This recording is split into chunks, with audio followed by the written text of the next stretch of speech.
this is Ed Smith coming to you from the basscast.com again. We're here at the Tackle Box on Coral Lane in Lynchburg, Virginia this morning. And what we're going to talk about is fall patterns. I'm sure you've heard of the dog days of summer. Well, friends, are here. That's when fishing gets really, really tough.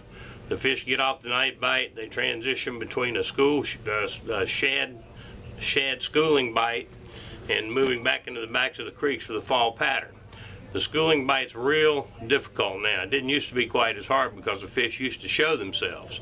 You could pull up on a point or at the mouth of a creek or something and sit there for a few seconds and a big school would come up. Today it's real hard to find one of those schools. I don't know what's caused them not to come up to the surface other than pressure, but they do not show themselves like they used to. So you have to rely a lot on your electronics today. You basically idle around a point or the mouth of a creek channel and you look for schools of shad on your locator. When you see those, then you can stop the boat and sit there a few minutes and make myriad random casts trying to find the fish. And it's like looking for a needle in a haystack, but a lot of tournaments are won that way this time of year. A lot of bass are caught in the schools.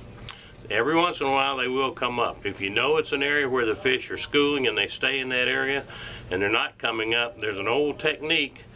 It's one of the old, something us old guys use. You'll crank your motor up, give it gas, and you'll go around in a circle right over top of the point. And that'll excite the shad, it'll make them come to the surface, and that excites the bass, and they'll come up and you can catch them.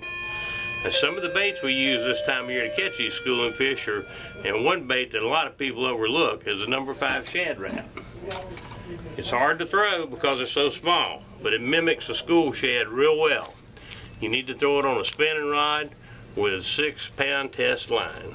And the reason you want to use a line that little and 6-pound test, there's no snags, you're over deep water, so you're not going to get hung up.